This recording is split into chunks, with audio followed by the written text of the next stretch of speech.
Hi, welcome to Me and Dad. I'm Greg, And I'm Lucas. and today we're going to learn how to remove a mower blade off of a push mower, sharpen it, and reinstall it. Lucas and I decided to make this channel to spend some time together, and also for those of you out there that want to learn how to do this kind of stuff, or just want to mess around with the kids, spend some time with the kids. Whether you're a kid wanting to learn how to do this, or whether you're a dad that doesn't know how to do this, we'll figure it out together. Let's go. This is our push mower. It's an electric push mower, and as far as taking the blade off and putting it back on, it's the same thing as a gas powered.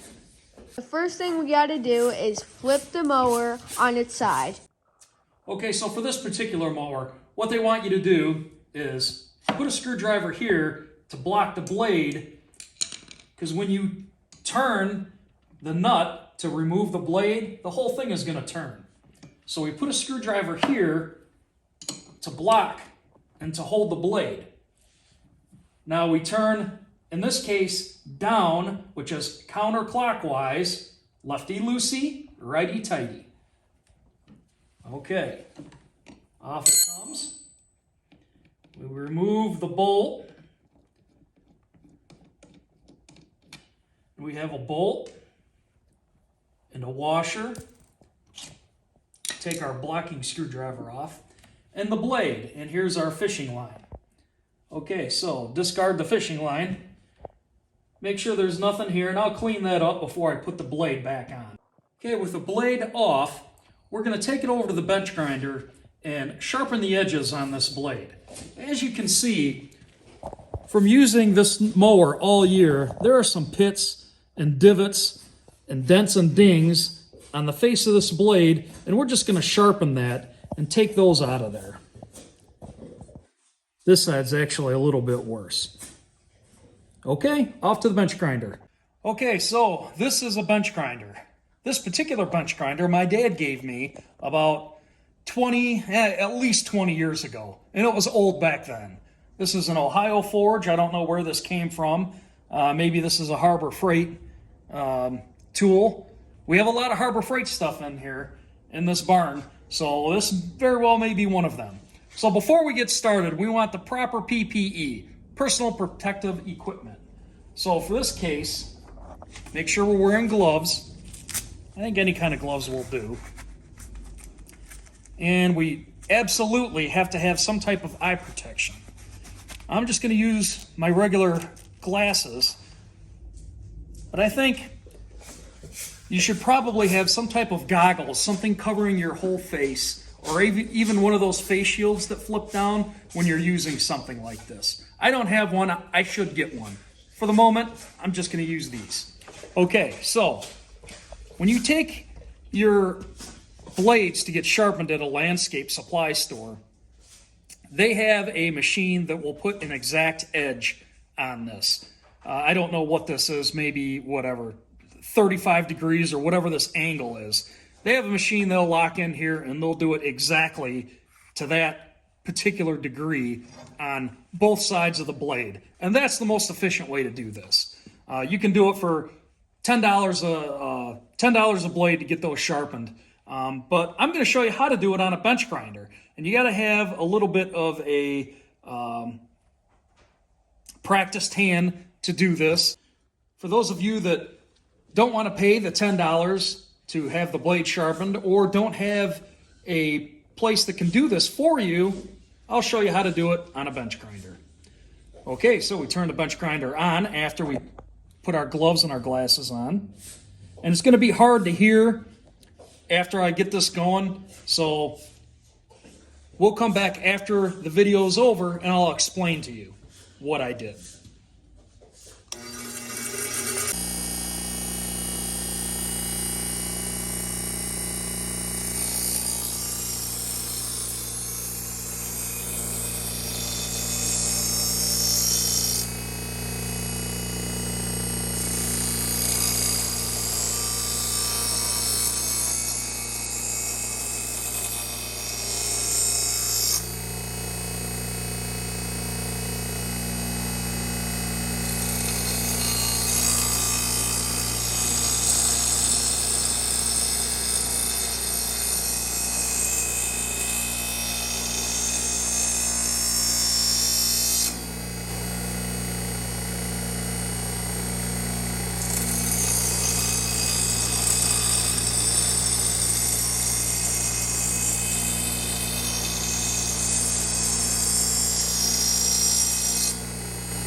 Okay, as you can see from the shiny part of the blade, they are all sharp again.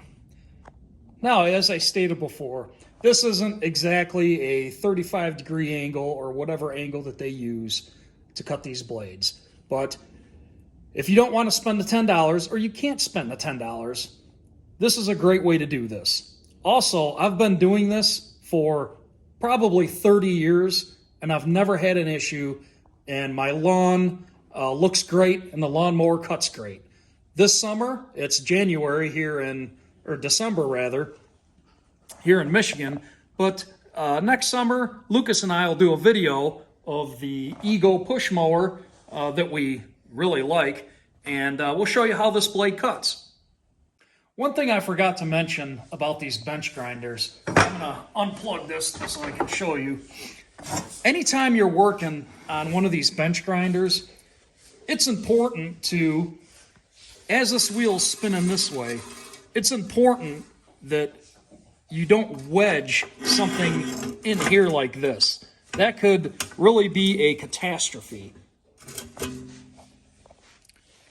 Also, another thing you want to look for is any kind of caked up grass or anything up on top of your blade. That could throw the balance of your blade off and give you kind of a goofy wobble on your blade. This one looks pretty clean. I am going to scrape away that little bit right there. I don't think that's going to make any difference whatsoever, but I'm going to scrape it away because I'm here and I have it off.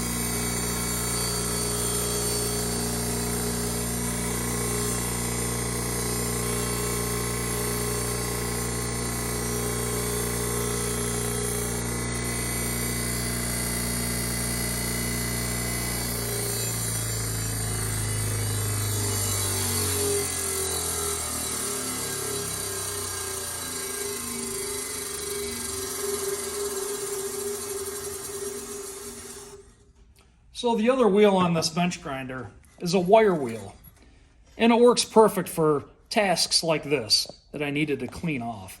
And I don't even know if you noticed in the video or not, but you want real light pressure on this wire wheel. It'll do the work.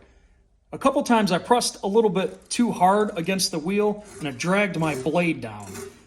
And that's another thing. You want to be cognizant of that. You don't want your whatever you're grinding up against that stop and then put on that wheel, because you can see what's going to happen. That's going to catch and flip this right out of your hand. So be very careful when doing this. This is our other assistant, Zoe. Good dog. Okay, so when you're putting this blade on, make sure you don't flip it upside down. This is upside down. You want your blade turned this way. Okay. So we install the blade. I'm going to take these gloves off. Then our washer goes next. On this particular mower, it has a flat edge. See the flat edge to the washer? So we're going to match that up, because that only goes on one way. Then we start the screw, which holds the blade on. Okay, I just got that finger tight, and this particular manufacturer wants you to line these holes up and put a screwdriver in there. Let's see if I can. Okay. So put your screwdriver in here to hold the blade, and then the other screwdriver is going to go in, let's see here, this hole up here. that'll hold the blade steady as you turn it. Remember, righty-tighty, so we're going this way this time. And I'm just going to snug this up. Now, we're going to have to get a torque wrench. The owner's manual states that they want from 36 to 42 pounds of torque on this nut. That's the proper tightness to tighten this nut. Otherwise, you get some real gorillas that'll get on one of these wrenches and they'll spin it so hard you can barely get it off. Or the other way around where it's just hand tight like it is now, and that may or may not be good enough. But we're going to check it on the torque wrench and I'll show you what that looks like. Okay, so this is a torque wrench.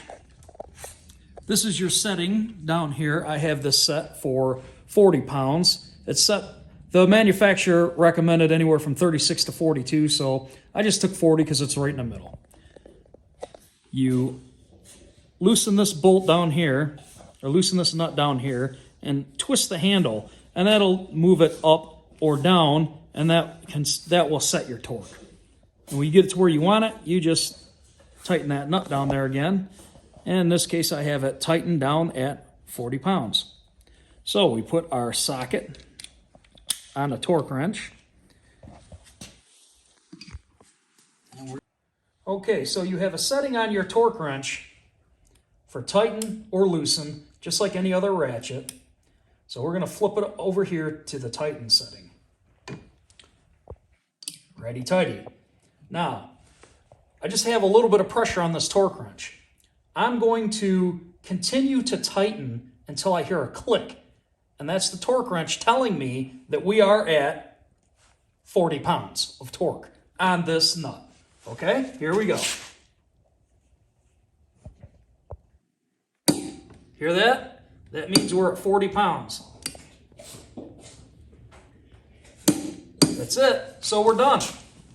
That's it. Take this out, take that out. We already took the fishing line out. We are good to go. We have a sharpened blade on our push mower, all ready for Lucas and Zoe to have at it in the summer.